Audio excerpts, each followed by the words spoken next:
Netanyahu இறந்து போயிட்டாரா அப்படிங்கிற கேள்விகள் நிறைய பேர் கேட்டிருந்தீங்க. அதற்கான பதில் அவர் நேற்றைய தினம் பேசியிருக்கிறாரு. இரவு நேரத்தில் அவர் பேசியிருக்கக்கூடிய நிகழ்வுகள் அப்படிங்கிறது இன்னைக்கு பெரிய அளவில் சர்ச்சையை ஏற்படுத்தி இருக்கக்கூடிய சம்பவங்கள். கமனி அவர்களுடைய சன் பற்றி அவர் வெளிப்படுத்தி இருக்கக்கூடிய விதம் அப்படிங்கிறது ஒட்டுமொத்த உலகத்தினுடைய கண்டனத்துக்குரியதாக மாறி இருக்கு. அப்படி அவர் என்ன பேசியிருக்கார்? யுஎஸ்எஸ் ஆப்ரஹாம், யுஎஸ்எஸ் ஜெரால்டு, இந்த 2 போர்க்கப்பல் மீதும் ஈரான் ஒரு பெரிய அட்டகாசமான தாக்குதலை நடத்தியிருக்காங்க. யுஏஇ தான் அவங்களுடைய அடுத்த இலக்கு அப்படிங்கிறது தெளிவாக தெரியுது. அந்த அளவிற்கு ஐக்கிய அரபு எமிரேட்ஸை பொளந்து கட்டிக்கிட்டு இருக்காங்க ஈரான். இது எல்லாத்தையும் கடந்து பக்ரைனில் இந்தியர் ஒருவர் கைது செய்யப்பட்டிருக்கிறார், முசாட்டினுடைய உளவாளி அப்படின்னு சொல்லிட்டு. ஸோ என்ன நடந்துக்கிட்டு இருக்கு ஒட்டுமொத்த உலகத்திலையும்? சீனாவினுடைய ஆயுதங்கள் எப்படி ஈரானுக்கு உதவி செய்து, எரிபொருள் நிரப்பக்கூடிய விமானங்கள், அதற்கு உதவி செய்யக்கூடிய விமானங்களை டார்கெட் பண்ணி ஈரான் எப்படிலாம் அழிச்சிருக்காங்க அப்படிங்கிற அந்த டீட்டெயில் ரிப்போர்ட் தான் இந்த வீடியோக்குள்ளே இருக்க போகுது.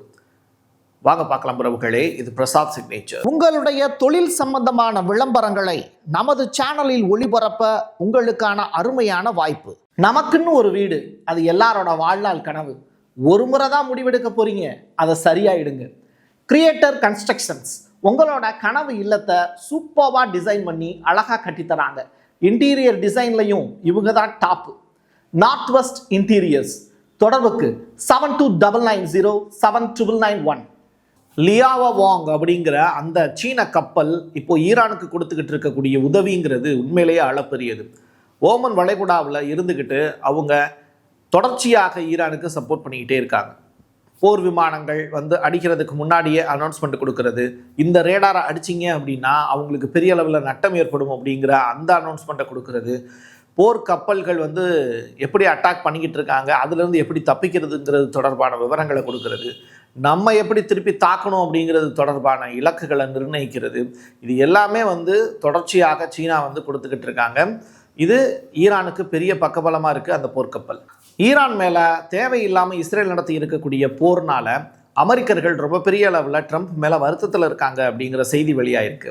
இதில் 50% மேற்பட்ட அமெரிக்கர்களுக்கு இந்த போர் மேலே விருப்பம் இல்லைன்னு சொல்கிறாங்க. அது மட்டும் கிடையாது, அவங்க இப்போ போராட்டத்திலேயே இறங்கியிருக்காங்க. பெருவாரியான போராட்டக்காரர்கள் அமெரிக்காவினுடைய தெருக்களில் இறங்கி ட்ரம்ப் வந்து பதவியை விட்டு விலகணும் அப்படிங்கிற மாதிரியான விஷயங்களை பதிவு செஞ்சுக்கிட்டே இருக்காங்க. இதை பார்க்கக்கூடிய ட்ரம்ப்புக்கு கடுப்பாகுமா இல்லையா? ஆனால் கரோலின் அவர்களை பற்றிய வார்த்தைகளை சொல்லி நேற்றைய தினம் ப்ரெஸ் மீட்டை முடிச்சிருக்காரு. கரோலின் அவர் மிகவும் வந்து திறமைசாலி, சிறந்த செய்தி தொடர்பாளர், வெள்ளை மாளிகையின் சிறந்த செய்தி தொடர்பாளர். அவருடைய தொண்டு வந்து எனக்கு ரொம்ப முக்கியமானது.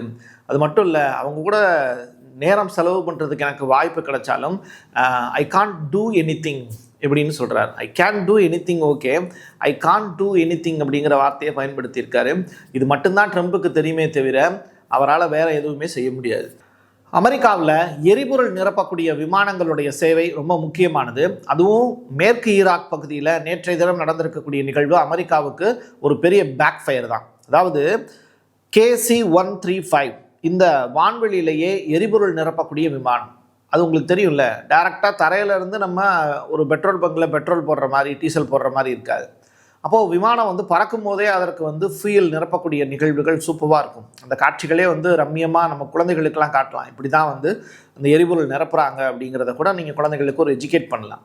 பட் இப்போ அந்த விமானம், அமெரிக்காவினுடைய விமானம் ஈரானுடைய தாக்குதலுக்கு உள்ளாயிருக்கு. அதுவும் எங்கே அப்படின்னா ஈராக்கில். அதான் ரொம்ப முக்கியமானது. ஐக்கிய அரபு எமிரேகத்தில் பெரிய அளவிலான ஒரு அட்டாக்கை இப்போது ஈரான் நடத்திக்கிட்டே இருக்காங்க. துபாய் அவங்களுடைய பெரிய இலக்காக மாறி இருக்கோ அப்படிங்கிற சந்தேகம் இருக்குது. இப்போ என்னென்னா, துபாயினுடைய கட்டடங்கள் ஒரு புறம் எரிஞ்சுக்கிட்டு இருக்கு. நேற்றைய தினம் கூட நம்ம பார்த்துருந்தோம், 57வது மாடியில் ஒரு பெரிய கட்டடத்தில் ஒரு பெரிய அட்டாக்கு, மக்கள் எல்லாம் ஓடி வரக்கூடிய காட்சிகள் அரங்கேறிச்சு. இப்படிப்பட்ட நிலையில் துபாயினுடைய புஜைரா அப்படின்னு சொல்லிட்டு ஒரு துறைமுகம், அந்த இடத்துல ஒரு பெரிய அட்டாக் நடத்தியிருக்காங்க ஈரான். இதுவும் வந்து யுஏஇ வந்து கலங்கடிக்க வச்சிருக்கு. நெதன்யாகு உயிரோடு தான் இருக்கார். அவர் இப்போ பேசி இருக்கக்கூடிய நிகழ்வுகளும் பேசு பொருளாக மாறி இருக்கு. சன்னி சியா, இந்த 2 ஒரு வார்த்தை ஒன்று பயன்படுத்தியிருக்காரு, அது தேவையில்லைன்னு நினைக்கிறேன். இந்த இருவருமே சேர்ந்து இந்த உலகத்தை அச்சுறுத்துறாங்க. அதே நேரத்தில் இவங்க 2 பேருமே ஒருத்தருக்கு ஒருத்தர் அடிச்சுக்கிட்டு முடிச்சிருவாங்க. ஏன்னா பகைமை வந்து இவங்களுக்குள்ளே இருக்குது. பட் நம்ம அப்படி கிடையாது. நம்ம வந்து கிரேட்டர் இஸ்ரேலை நோக்கி வந்து போயிட்டுருக்கோம். மெசியா வந்து மறுபடியும் திரும்பி வருவார், அதை நோக்கி நம்ம வேலை செய்யணும் அப்படிங்கிற விஷயத்தை பதிவு செஞ்சுருக்காரு. அப்படிப்பட்ட மெசியாவை கொண்டதே நீங்கள் தானே அப்படிங்கிறத உண்மையையும் நம்ம சொல்லி தான் ஆகணும். இயேசுவை கொலை செய்தது யூதர்களுடைய மிகப்பெரிய பணி அப்படிங்கிறது உலகத்தில் புதியதொரு தலைவர் உருவாகும் போது அந்த தலைவரை காலி செய்கிறது தான்.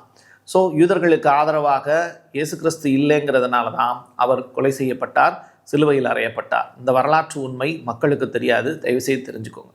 அதுவும் யூதர்கள் கிறிஸ்தவத்துக்கு எதிரானவர்கள் தான். யூதன் அப்படிங்கிறது ஒரு இனம், அந்த இனம் கண்டிப்பாக கிறிஸ்தவ மதத்துக்கு சப்போர்ட்டாக இருக்காது. கிறிஸ்டினை அதிகமான அளவில் ஜெருசலேமில் அடித்து துவச்சி தும்சம் பண்ணுறது யாருன்னு கேட்டால் இதே யூதர்கள் தான். அதற்கான நிறையா வரலாற்று ப்ரூஃபுகள் நெட்டில் வந்து ஏகப்பட்டது இருக்குது. இடையில கூட வந்து ஒரு டூரிஸ்ட் போன டீச்சரை வந்து அடித்தாங்க. இது எல்லாமே யூதர்கள் செய்த காரியங்கள் தான். அவங்க வந்து ரொம்ப அறிவாளிங்கன்னு நினைப்போம், ஆனால் ரொம்ப அக்கிரமக்காரர்கள் அப்படிங்கிறத நடக்கக்கூடிய நிகழ்வுகளை வச்சு நீங்கள் புரிஞ்சுக்கலாம். CNN வெளியிட்டிருக்கக்கூடிய மிக முக்கியமான அறிவிப்பு, லெபனானில் தேவையற்ற போரை இப்போது இஸ்ரேல் நடத்திக்கிட்டு இருக்கு. ஹிஸ்புல்லா ஆயுதம் ஏந்தாமல் இருந்தாங்க, இப்போ மறுபடியும் அவங்கள ஆயுதம் ஏந்த வச்சது இஸ்ரேல் தான். அது மட்டும் இல்லை, தற்காப்பு நடவடிக்கைக்காக அவங்க நடத்தக்கூடிய போர் அப்படிங்கிறத யாரும் தடுக்கவும் முடியாது. இப்படிப்பட்ட நிலையில் அங்கே இருக்கக்கூடிய பாதிக்கப்படக்கூடிய பொதுமக்கள் லெபனானை விட்டு காலி பண்ணுறாங்க. 7 லட்சம் பேர் நான் சொல்லியிருந்தேன், ஆனால் CNN சொல்கிறாங்க 8 லட்சம் பேர் வந்து இப்போது வெக்கேட் பண்ணிட்டு போகிறாங்க. அவங்க அணிவகுத்து நிற்கக்கூடிய காட்சிகள் எல்லாமே கார் வந்து ரோட்டோரங்களில் நிற்கிது. மக்கள் வந்து காசாவிலேருந்து எப்படி புறப்பட்டாங்களோ அதே மாதிரி லெபனானை விட்டு மக்கள் வந்து அப்புறப்படுத்தப்பட்டு கொண்டு இருக்கிறார்கள் அப்படிங்கிற செய்தி. இதுவரைக்கும் லெபனானில் 700 மக்கள் இறந்து போயிருக்காங்க அப்படிங்கிற வருந்தத்தக்க பதிவு உலகம் கண்டிராத ஒரு நிகழ்வாக இருக்குது. 700 பீப்புள்ஸ் அப்படிங்கிறது சாதாரண விஷயம் கிடையாது. இதை செஞ்சிருக்கக்கூடிய அயோக்கியத்தனம் இஸ்ரேல் மற்றும் அமெரிக்க வீரர்களால். கமினி அவர்களுடைய சன் முஸ்தபா பற்றி நெதன்யாகு பேசி இருக்கக்கூடிய வார்த்தைகளும் இப்போ சர்ச்சையை ஏற்படுத்தியிருக்கு. அவர் அப்படி என்ன பேசியிருக்காரு அப்படின்னா, நெதன்யாகுவினுடைய வார்த்தைகள் ரொம்ப உன்னிப்பாக கவனிக்க தகுந்தது. நேற்றைய தினம் தி சன் அப்படிங்கிற அந்த நியூஸ் சேனல் வெளியிட்டிருக்கக்கூடிய செய்தியை நான் வெளியிட்டிருந்தேன். அதில் அவருக்கு வலது கால் இடது கால் இதில் ரெண்டில் ஏதோ ஒன்றில் பெரிய அளவிலான ஃப்ராக்சர் ஏற்பட்டிருக்கு அப்படிங்கிறது தொடர்பான நிகழ்வுகள், அவர் கோமா நிலைக்கு தள்ளப்பட்டார் அப்படிங்கிறது தொடர்பான நிகழ்வுகள், இது எல்லாமே சன் அப்படிங்கிற அந்த பத்திரிகை வெளியிட்டதாக சொல்லியிருந்தேன். ஆனால் அது UK பேஸ்டு நெட்வொர்க், அவங்க பொய்யா கூட பரப்பலாம் போகிற நேரத்தில் மக்களுடைய நம்பிக்கையை குறைக்கக்கூடிய வகையில். நெதன்யாகு பேசி இருக்கக்கூடிய வார்த்தைகளையும் இந்த இடத்துல நான் ஒப்பிட்டு பார்க்க வேண்டிய தேவை இருக்குது. அவர் சொல்கிறாரு, கமினி அவர்களுடைய மகன் இப்போ முஸ்தபா அவர்கள் இனிமேல் உலகத்துக்கு தன்னுடைய முகத்தையே காட்ட முடியாது அப்படிங்கிற வார்த்தையை பயன்படுத்தியிருக்காரு. அதையும் இதையும் சிங்க் பண்ணி பார்த்தோம் அப்படின்னா நெதன்யாகுவினுடைய அந்த கோபம் கொப்பளிக்கக்கூடிய வார்த்தைகளில் இருந்து சில உண்மைகளை நம்ம பிக் பண்ணி எடுக்க வேண்டிய தேவையும் இருக்குது. கமினி அவர்களுடைய மகன் நலமாக இருக்கணும், ஆனால் அவருக்கு என்ன ஆச்சு அப்படிங்கிறதையும் நம்ம தெரிஞ்சுக்கணும். அதுவும் ரொம்ப முக்கியத்துவம் வாய்ந்தது. ஸோ அவருக்கு என்ன ஆச்சு அப்படிங்கிறத ஈரானுடைய IRGC சீக்கிரமாக வெளியிடுவாங்க அப்படிங்கிறத நம்பலாம். செனட்டர் லின்சே கிரகாம், இவர் அமெரிக்காவை சேர்ந்தவர். அவர்கிட்ட பத்திரிகையாளர்கள்லாம் போய் கேள்விகள் கேட்குறாங்க. எதனால் ஈரானை வந்து இப்படி அழிக்கணும்னு நினைக்கிறீங்க அப்படிங்கிற கொஸ்டின். அதுக்கு அவங்க சொல்கிறாங்க, ஸ்டேட் ஆஃப் ஹார்மஸ் இப்போயே முடக்கிட்டாங்க, அவங்கக்கிட்ட கொண்டு போய் அணுகுண்டை கொடுங்க, அவங்க அதை வச்சு என்ன செய்கிறாங்க அப்படிங்கிறத நீங்கள் பாருங்கள். நீங்கள் கேட்கக்கூடிய கேள்விகள் எல்லாமே எங்களுக்கு புரியுது, ஆனால் அவங்கக்கிட்ட அணுகுண்டு இருந்தால் அவங்க என்ன செய்வாங்க அப்படிங்கிறத உலகம் வந்து இன்னும் பார்க்கல. ஆனால் அப்படி ஒரு நிகழ்வு நடந்துடக்கூடாதுங்கிறதுக்காக தான் அமெரிக்கா ட்ரை பண்ணுறோம் அப்படின்னு சொல்கிறாங்க. எதுவுமே இல்லாதப்பயே உலகத்தை இந்த பாடுபடுத்துகிறாங்க எண்ணெய் வளத்தை வச்சு. இப்போ அவங்கக்கிட்ட அணுகுண்டையும் கொடுத்தா என்ன ஆகுங்கிறத நீங்கள் யோசிச்சு பாருங்கள் அப்படிங்கிறத பத்திரிகையாளர்கள்ட்டையே திருப்பி கேள்விகளாக கேட்குறாரு இந்த கிரகாம் அப்படிங்கிற அமெரிக்காவினுடைய மிக முக்கியமான senator. USS Abraham, USS Gerald, இந்த 2 கப்பல்கள் மீதுமே நேற்றைய தினம் ஒரு அதிபயங்கர தாக்குதலை இரவு நேரத்தில் நடத்தியிருக்காங்க ஈரான். அது மட்டும் இல்லை, USS ஆப்ரஹாம் கப்பலில் ஏற்கனவே டாய்லெட் உடஞ்சி பஞ்சாயத்து 5000 பணியாளர்கள் சிரமப்பட்டுக்கிட்டு இருக்காங்கங்கிற செய்தியை ஃபஸ்ட்டு நம்ம வெளியிட்டோம். அதற்கு பிறகு வரிசையாக USS ஆப்ரஹாம் கப்பலில் சேதங்கள் ஏற்பட்டுக்கிட்டு தான் இருக்குது. அவ்வப்போது 4 மிசைலை கண்டினியூஸாக ஏவினது. அதற்கு பிறகு இப்போ வந்து பார்த்திங்கன்னா USS ஜெரால்டு கப்பல் அதில் வந்து பார்த்திங்கன்னா ஒரு பாதிப்பு ஏற்பட்டிருக்கு. மொத்தமாக இந்த லாண்ட்ரி செக்ஷன் அப்படின்னு சொல்லுவாங்க, அந்த இடத்துல ஒரு அட்டாக் நடத்தியிருக்காங்க. இது அந்த கப்பலுக்கு மையப்பகுதியில் இருக்குங்கிறாங்க. ஸோ இது ரொம்ப டேமேஜை இன்க்ரீஸ் பண்ணி விட்டுரும். அதை ஷார்ட் அவுட் பண்ணுறதுக்கான வேலையை இப்போ USS ஜெரால்டு கப்பல் செய்கிறாங்க. ஒரு கப்பலுடைய நிலப்பரப்பு அப்படிங்கிறது நீங்கள் நினச்ச மாதிரி நம்ம ஒரு 2400 ஸ்கொயர் ஃபீட்டில் இருக்குன்னு நினைக்காதீங்க. 5 ஏக்கர் பரப்பளவில் இருக்கக்கூடியது. 5 ஏக்கர் பரப்பளவில் இருக்கக்கூடிய ஒரு கப்பல் எங்கே நிற்கிது, கடலில் நிற்கிது அப்படின்னா அதை வீழ்த்துவதுங்கிறது அவ்வளவு எளிமையான காரியம் கிடையாது. அதற்கான சேஃப் அண்ட் செக்யூர்டு இல்லாமல் அவங்க செய்ய மாட்டாங்க. ஸோ ஒரு கப்பலை வந்து போர்க்கப்பலை வீழ்த்துவது அப்படிங்கிறது அவ்வளவு எளிமையான ஆனால் ஈரான் அதை செய்கிறதுக்கு திட்டமிட்டு அதை செஞ்சுக்கிட்டு இருக்காங்க அப்படிங்கும்போது அது ஒரு பெரிய விஷயந்தான். போர்க்கப்பலை சுற்றியே வந்து 7-8 கப்பல்கள் நிற்கும்.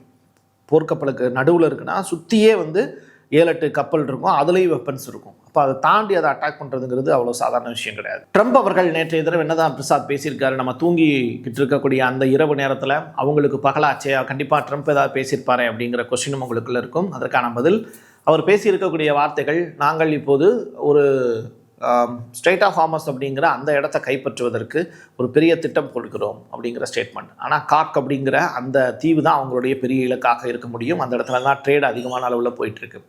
ஸோ இந்த 2 இடங்களும் அமெரிக்காவுக்கு முக்கியமானது. துறைமுகங்களை கைப்பற்றுவதே அடுத்த கட்டமாக எங்களுடைய வேலை அப்படின்னு ட்ரம்ப் சொல்லியிருக்காரு. அது மட்டும் கிடையாது, நாங்கள் விரைவிலேயே ஈரானை தோற்கடிப்பதற்கான வாய்ப்புகள் எங்களுக்கு பிரகாசமாக இருக்குது, அதையும் செஞ்சு முடிப்போம்னு சொல்லியிருக்காங்க. பட் ஈரான் சைடில் சொல்லக்கூடிய விஷயம் அப்படிங்கிறது ட்ரம்பினுடைய அழிவும் ஏற்றுக்கொள்ளக்கூடியது, விரைவில் நடக்கக்கூடியதே அப்படிங்கிற ஸ்டேட்மெண்ட்டும் சொல்லியிருக்காங்க. ஈரானுடைய IRGC சைடில் இருந்து போர் நிறுத்தம் அப்படிங்கிறது தொடர்பான விஷயங்களை இனிமேல் எங்களுக்கு ஃபோன் பண்ணி பேசாதீங்க அப்படிங்கிறதையும் அமெரிக்காவுக்கு எச்சரிக்கையாகவும் கொடுத்துருக்காங்க. இந்த போர் அப்படிங்கிறத ஈரான் தான் முடிக்க போகிறாங்க. அது எப்போ முடிக்க போகிறாங்கங்கிறத பொறுத்தெடுத்து பார்க்கலாம். என் கையெழுத்து என் மக்களுக்கான உறவுகளே, மீண்டும் ஒரு பதிவில் சந்திக்கலாம். நன்றி, வணக்கம். Prasad signature media broadcasting private limited. நீங்க நியூஸ் ரீடரா மாறணுமா, கண்டென்ட் கிரியேட்டரா உருவாகணுமா, சேட்டலைட் சேனல்ல ரிப்போர்ட்டரா வேலை பார்க்கணுமா, டாக்குமெண்ட்ரி மேக்கிங்ல இருந்து ஜேர்னலிசம் பற்றிய முழுமையான பயிற்சி பெற உங்களுக்கான அருமையான வாய்ப்பு. எங்களை தேடி வாங்க. ஆன்லைன் மற்றும் நேரடி பயிற்சி வகுப்புகளும் சர்டிபிகேட் கோர்ஸாவே கத்துத்தரும். மீடியா துறையில் 10 ஆண்டுகளுக்கு மேல அனுபவம் உள்ளவர்கள் பயிற்சி கொடுப்பார்கள். வாய்ஸ் ஓவர் தொடங்கி வாய்ஸ்லெஸ் பீப்புளுக்காக உங்களை சிறந்த ஜேர்னலிஸ்டா உருவாக்க வேண்டியது எங்களோட பொறுப்பு. ஸ்கூல்ஸ் அண்ட் காலேஜஸ்ல ஜூனியர் ஜேர்னலிஸ்ட்ங்கிற பேர்ல ஒர்க் ஷாப்பும் கண்டக்ட் பண்ணி கொடுக்கிறோம். மோட்டிவேஷனல் ஸ்பீக்கரா கடந்த 15 ஆண்டுகளா கல்வி நிறுவனங்களுக்கு நிகழ்ச்சிகளும் நடத்தி தரோம். தொடர்புக்கு 9944790333 94493594 prasadsignature@gmail.com. நமக்குன்னு ஒரு வீடு, அது எல்லாரோட வாழ்நாள் கனவு. ஒரு முறை தான் முடிவெடுக்க போறீங்க, அதை சரியாயிடுங்க. கிரியேட்டர் கன்ஸ்ட்ரக்ஷன்ஸ் உங்களோட கனவு இல்லத்தை சூப்பர்வா டிசைன் பண்ணி அழகா கட்டித்தராங்க. இன்டீரியர் டிசைன்லையும் இவங்க தான் டாப். North west interiors. தொடர்புக்கு 7299079991. உங்களுடைய தொழில் சம்பந்தமான விளம்பரங்களை நமது சேனலில் ஒளிபரப்ப உங்களுக்கான அருமையான வாய்ப்பு.